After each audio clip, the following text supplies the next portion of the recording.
Hello guys. जैसा कि आप जानते हैं कि ये एक नई सीरीज़ है जिसमें कि पाइथन वेरिएबल्स के बारे में हम बात करने वाले हैं। सबसे पहले आपका स्वागत है हमारे YouTube channel programming by Upadhyay sir में। आज इसमें हम पाइथन वेरिएबल्स के बारे में बात करने वाले हैं और पाइथन वेरिएबल्स क्या होते हैं इनके बारे में डिस्कशन करते हैं। Python variables in Python variables are created when you assign value to it. Python variables are defining Python variables के बारे में अगर बात की जाए तो जैसे यहाँ पे दिया है, आप देख सकते हैं कि x equal to 5, y equal to hello world दिया गया है। तो ये क्या है, पाइथन वेरिएबल्स जिनमें इंटीजर और फ्लोट टाइप की वैल्यूज़ को स्ट्रिंग टाइप की वैल्यूज़ को स्टोर किया गया है। ठीक है, और प्रिंट किया गया एक्स वाई को। तो यहाँ पर आप देख सकते हैं उनकी वैल्यूज़ का आउटपुट ब्लैक कलर की विंडो में यहाँ पर डिफाइन हो गया। ठीक है, Python has no command declaring a variable. Variable do not need to declare with any particular type and can even change type they have been set. तो Python में कोई कमांड नहीं किसी भी वेरिएबल को डिफाइन करने की। और अगर मान लीजिए यहाँ पर आपने यहाँ पे किसी टाइप के वेरिएबल को डिफाइन भी कर दिया है तो उन्हें डिक्लेयर करने के बाद भी चेंज कर सकते हैं आप। ठीक है, देखिए कि यहाँ पे दिया गया है x इक्वल टू 4, उसके बाद x इक्वल टू सैली, यानी x में 4 पहले डिफाइन कर दिया गया, उसके बाद क्या डिफाइन कर रहे हैं, x इक्वल टू सैली। तो पहले इंटीजर टाइप का नंबर था, उसके बाद यहाँ पर सैली को डिफाइन किया गया है, प्रिंट किया है x को। तो जो पुरानी वैल्यू थी वो सेट हुई वैल्यू को, इंटीजर टाइप की वैल्यू को चेंज कर दिया गया और यहाँ पे स्ट्रिंग टाइप की वैल्यू को डिफाइन किया गया है। तो इसका मतलब क्या है कि इससे ये पता चलता है कि अगर आपने वैल्यू सेट भी की है उसको आप चेंज कर सकते हैं, उसके टाइप को बदल सकते हैं। क्लियर है। उसके बाद हम बात करते हैं, if you want to specify the type of the data. अगर आप किसी वेरिएबल में उसके डेटा टाइप को स्पेसिफाई करते हैं उसे तो बोलते हैं, क्या बोलते हैं, कास्टिंग बोलते हैं। ठीक है, x इक्वल टू str3 यहाँ पे दिया गया है, y इक्वल टू int3 दिया गया है, z इक्वल टू float3 दिया गया है। इसका मतलब क्या है कि ये अलग अलग टाइप के वेरिएबल में उनके डेटा टाइप्स को स्पेसिफाई करके और उन्हें रिस्पेक्टिवली प्रिंट किया जा रहा है। इस प्रोसेस को क्या बोलते हैं, कास्टिंग बोलते हैं। ठीक है, तो इसका मतलब प्रिंट करें अगर आप x को तो 3 क्या प्रिंट हो रहा है, स्ट्रिंग टाइप में प्रिंट हो रहा है। प्रिंट कर रहे हैं आप y को तो क्या प्रिंट हो रहा है, 3 एक इंटीजर टाइप की वैल्यू प्रिंट हो रही है। फ्लोट में क्या प्रिंट हो रहा है, आपका डेसिमल प्रेसिशन वाली वैल्यू उसको वहाँ पर प्रिंट किया जा रहा है। क्लियर है। चलिए हम आगे बढ़ते हैं, फिर बात करते हैं नेक्स्ट सेगमेंट जो आपका है उसमें क्या बताया जा रहा है, केस सेंसिटिव, है ना। हालांकि कास्टिंग में आप एक चीज़ ध्यान रखिए, कास्टिंग में नॉर्मल वैल्यूज़ जो यहाँ पर दी गई हैं टाइप करते हैं, टाइप स्पेसिफिकेशन को ही डिफाइन किया जाता है।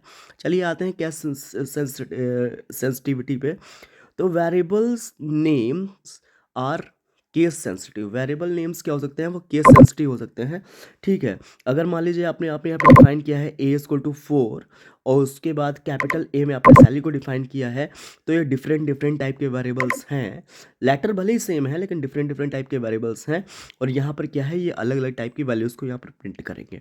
प्रिंट किया आपने ए को तो 4 प्रिंट होगा, कैपिटल A प्रिंट करेंगे तो क्या होगा, वो सैली को प्रिंट करेंगे। तो उसका मतलब केस सेंसिटिविटी का बहुत ज़्यादा यहाँ पर ध्यान दिया गया है। क्लियर है ना बात। फिर बात आती है आपका वेरिएबल नेम्स को डिफाइन करने की, यानी वैलिड रूल्स क्या है उनके बारे में जानने की। तो a variable can have a short name, छोटा नेम हो सकता है वेरिएबल्स का, जैसे कि लाइक एक्स एंड वाई की तरह। और मोर डिस्क्रिप्टिव भी हो सकता है, जैसे कि कोई एज है यहाँ पर, ठीक है, कोई कार का नाम है, कोई टोटल वॉल्यूम है। ठीक, तो इस तरीके से वेरिएबल शॉर्ट भी हो सकता है और 36 कैरेक्टर तक की लॉन्ग भी हो सकता है। ठीक, variable names can only contain alpha numeric characters. Variable जो होता है वो हमेशा केवल अल्फा न्यूमेरिक कैरेक्टर्स को स्टोर करता है या अंडरस्कोर को स्टोर करता है, जिसमें कि आप ए से जेड तक, 0 से 9 तक ये अंडरस्कोर को वहाँ पर आप दे सकते हैं। किसी भी तरीके का स्पेशल टाइप के सिंबल्स से आप उसको स्टार्ट नहीं कर सकते हैं, स्पेसिफिक कोई सिंबल वहाँ पर आप नहीं दे सकते हैं। Variable names are case sensitive. Variable names क्या होते हैं, केस सेंसिटिव होते हैं, जिसमें कि आपने मान लीजिए लोअर केस में एज दिया है, सेंटेंस केस में एज दिया है, या कैपिटल केस में, अपर केस में दिया है अगर ये एज, तो they are the 3 different values, इनको क्या बोला जाएगा, डिफरेंट टाइप के 3 डिफरेंट टाइप के वेरिएबल्स की तरह इनको ट्रीट किया जाएगा। A variable name must start with a letter. Variable name क्या हो सकता है, वो हमेशा कब से स्टार्ट होगा, एक लेटर से स्टार्ट होगा या अंडरस्कोर कैरेक्टर से यहाँ पर इसको स्टार्ट किया जाएगा। क्लियर है ना बात? Variable name can not start with a number. Variable name जो है वो कभी क्या है, किसी नंबर के थ्रू स्टार्ट नहीं किए जाएंगे, तो इस चीज़ का ध्यान रखना है आपको। ठीक है। अच्छा, एक चीज़ और मैं आपको बता दूं कि यहाँ पे वेरिएबल्स डिफाइन करते समय आपको इन रूल्स के बारे में ध्यान रखना है और अच्छे से इनको समझना है। तो क्या है कि कभी भी आप किसी भी वेरिएबल को नंबर से स्टार्ट नहीं कर सकते। ठीक है, हमेशा आप क्या करेंगे, यहाँ पे अंडर स्कोर करेक्टर को जैसे मैं हाईलाइट भी कर रहा हूँ, अंडर स्कोर करेक्टर से आप इसको क्या करेंगे, स्टार्ट कर सकते हैं। जैसे कि अंडर स्कोर ए लिखा है तो वो वैलिड है, अंडर स्कोर 1 है तो वो वैलिड है। ठीक है। अच्छा, वेरिएबल्स को कभी आप 1 ए से नहीं डिफाइन कर सकते, अगर ए 1 से डिफाइन कर दो वो क्या है, वैलिड हो सकता है। ठीक, चलिए अब बात करते हैं एग्जाम्पल की। यहाँ पे एग्जाम्पल में देखिए माई वेर इक्वल टू जॉन, तो यह के नॉर्मल केस लोअर केस है, यहाँ पे जॉन दिया गया है। उसके बाद माई वेर दिया गया है, माई वेर में क्या दिया गया है, फिर जॉन दिया गया। माई वेर में अंडर स्कोर जॉन, तो ये भी वैलिड है। माई वेयर उसके बाद अंडर स्कोर से स्टार्ट किया गया है, अंडर स्कोर माई वेयर। ठीक है, फिर अंडर स्कोर वेयर जॉन दिया गया, फिर उसके बाद माई वेयर के बीच में स्पेस नहीं दिया गया है, वो भी वैलिड है। माई के बाद वी को कैपिटल रखा गया, ए आर रखा गया है, वो भी वैलिड है। माई वेयर पूरा कैपिटल रखा गया, वो भी वैलिड है। माई वेयर टू, वो भी वैलिड है। सबको प्रिंट किया गया रिस्पेक्टिवली, और उनकी ये वैलिड वेरिएबल डिक्लेरेशन का एक परफेक्ट एग्जांपल है। क्लियर है ना बात? कोई दिक्कत नहीं। अब चलिए हम आगे बढ़ते हैं। आउटपुट वेरिएबल्स, आउटपुट वेरिएबल्स में क्या है, the Python print functions often use to output the variables. Generally क्या होता है, प्रिंट फंक्शन के थ्रू क्या करते हैं हम, वेरिएबल्स का आउटपुट डिस्प्ले करते हैं। वेरिएबल्स का आउटपुट डिस्प्ले करने के लिए क्या करते हैं, प्रिंट फंक्शन का यूज़ करते हैं। यहाँ पे दिया गया source to Python is awesome, print किया जा रहा है एक्स को, तो जो पाइथन के अंदर पाइथन इज ऑसम लिखा है वो आपका आउटपुट में डिस्प्ले हो जाएगा। ठीक है, क्लियर है ना? नेक्स्ट दिया गया है, in the print function you output multiple variable separated by comma.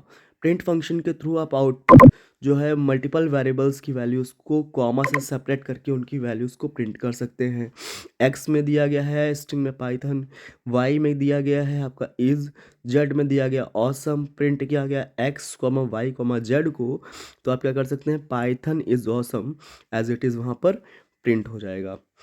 Clear है ना? बिल्कुल। Next, you can also use the plus operator to output the multiple variables. ठीक है, जैसे कि यहाँ पे दिया गया है वही एग्जांपल है, x comma y comma z में कॉमा की जगह पे प्लस ऑपरेटर का यूज़ किया जा रहा है, x plus y plus z को प्रिंट किया जा रहा है, तो वहाँ पर भी प्लस ऑपरेटर का भी यूज़ करके आप क्या कर सकते हैं वहाँ पर, जैसे कि देख सकते हैं पाइथन इज ऑसम, वहाँ पर उसको प्रिंट किया गया है। ठीक, नेक्स्ट तौर पे अगर देखा जाए, यहाँ पे आपने जहाँ पे वैल्यूज़ दी हैं तो यहाँ पे आप वैल्यूज़ दे करके भी उनको प्रिंट कर सकते हैं। क्लियर है ना बात? The best way to output the multiple variables in the print function is separate them with the commas which even support with different data type। Clear है ना? तो यहाँ पर दूसरा तरीका है कि आउटपुट अगर वेरिएबल का प्रिंट फंक्शन के थ्रू आप सेपरेट कर, अगर मान लीजिए आप कॉमा को प्रिंट कॉमा से सेपरेट करके उनको प्रिंट करना चाह रहे हैं तो प्रिंट कर सकते हैं। एटलीस्ट अगर उनके अलग अलग टाइप डिफरेंट डेटा टाइप के भी हैं तो उन्हें भी आप उन्हें प्रिंट कर सकते हैं। जैसे कि यहाँ पे एक्स इक्वल टू 5 दिया गया है, वाई इक्वल टू जॉन दिया गया है, दो अलग टाइप के वेरिएबल, एक इंटीजर दूसरा स्ट्रिंग, और उनको प्रिंट किया जा रहा है, तो यहाँ पर क्या होगा, 5 और जॉन को मल्टीपल टाइप में प्रिंट किया जा सकता है। क्लियर है ना बात? समझ गए आप? कोई दिक्कत है? नहीं। तो यहाँ पर एक चीज़ और ध्यान रखनी है आपको कि जब आप प्लस ऑपरेटर के थ्रू वैल्यूज़ देते हैं तब भी आप उन्हें प्रिंट कर सकते हैं। ठीक है, और अगर आप चाहते हैं कि अलग डिफरेंट डेटा टाइप की वैल्यूज़ हैं उन्हें प्रिंट करना चाहते हैं तो यहाँ पे कोई रिस्ट्रिक्शन नहीं है प्रिंट फंक्शन में, आसानी से उनको प्रिंट किया जा सकता है। ठीक है, ये एग्जांपल देखिए, मैं आपको समझाने की कोशिश कर रहा हूँ यहाँ पर कि कैसे आप इनको डिफ़ाइन कर सकते हैं। तो आई होप इस सेगमेंट सेशन को आप समझे होंगे। अब हम शुरुआत से एक बार रिकॉल करते हैं, क्या है कि पाइथन में जो भी वेरिएबल्स हैं उन्हें क्रिएट किया जा सकता है। पाइथन में जो भी आप वेरिएबल्स क्रिएट करते हैं जैसे कि उनके नेम जो असाइन करते हैं वेरिएबल वैल्यूज़ को, ठीक है, उन्हें वहाँ पे डिफाइन किया जा सकता है। नॉर्मली उनको हम प्रिंट कर सकते हैं। पाइथन में कोई भी डिक्लेयरिंग करने के लिए कोई स्पेसिफिक टाइप की कमांड नहीं होती है, ठीक है। आप किसी भी पर्टिकुलर टाइप के वेरिएबल्स को वहाँ पर डिफाइन कर सकते हैं। एटलीस्ट आपने एक अगर डिक्लेयर भी कर दिया वेरिएबल को तो उनकी आप डिक्लेरेशन चेंज भी कर सकते हैं। जैसे इंटीजर टाइप की वैल्यू हो तो वहाँ पर आप फ्लोट टाइप की वैल्यू या स्ट्रिंग टाइप की वैल्यू को देकर के रिस्पेक्टिवली उनको प्रिंट कर सकते हैं। अगर आप किसी भी वेरिएबल के डेटा टाइप को स्पेसिफाई करना चाहते हैं तो उसे स्पेसिफाई कर सकते हैं। उसे आप केस सेंस का सॉरी कास्टिंग बोलेंगे। वेरिएबल नेम्स केस सेंसिटिव हो सकते हैं, ठीक है। अलग अलग टाइप के वेरिएबल्स को सेम, चाहे सेम लेटर की हो, अगर उनका केस चेंज है तो उनको हम क्या बोलेंगे, वो डिफरेंट डिफरेंट टाइप के वेरिएबल की तरह ट्रीट किए जाएंगे। वेरिएबल नेम्स जो हैं वो हमेशा जो है सिंगल वेरिएबल भी हो सकता है और डिस्क्रिप्टिव भी हो सकता है। वेरिएबल नेम अल्फा न्यूमेरिक हो सकते हैं, जो है A to Z या 0 to 9 या अंडरस्कोर हो सकते हैं। वेरिएबल नेम का केस सेंसिटिव हो सकते हैं। वेरिएबल नेम्स जो हैं आपकी अंडरस्कोर से स्टार्ट हो सकते हैं। वेरिएबल नेम्स कभी भी नंबर से स्टार्ट नहीं हो सकते, ठीक है। क्लियर ना बात।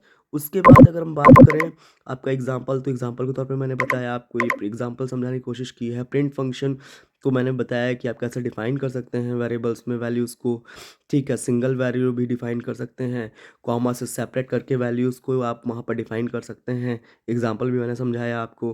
प्लस ऑपरेटर की तरह यहाँ पर मल्टीपल वैल्यूज़ टाइप की वैल्यूज़ को आप डिफाइन करके वहाँ प्रिंट कर सकते हैं। या प्रिंट फंक्शन में आप डिफरेंट डेटा टाइप की वैल्यूज़ भी अगर चाहें कॉमा से सेपरेट करके उनको प्रिंट करना चाहें तो उनको आप प्रिंट कर सकते हैं, ठीक है। तो आपको ये चीज़ ध्यान रखनी है, ठीक है। और आई होप कि आप इस सेशन को बहुत अच्छे से समझे होंगे, उसे एंजॉय किया होगा आपने। और नई सीरीज़ें आती रहेंगी, ठीक है। नए नए प्रोग्राम्स आते रहेंगे, नया आपको सेगमेंट्स मिलते रहेंगे, सेशंस मिलते रहेंगे। इसी तरह आप हमारे चैनल से जुड़े रहिए, ठीक है। हमारे चैनल को लाइक करिए, सब्सक्राइब करिए, शेयर करिए और अपने प्यारे प्यारे कमेंट हमको देते रहिए, ठीक है। आपका प्यार ही हमारी एक बहुत बड़ी मजबूरी है, जिससे कि आप अगर हमारे सेशन से जुड़ेंगे और हमारे सेशंस को प्यार देंगे।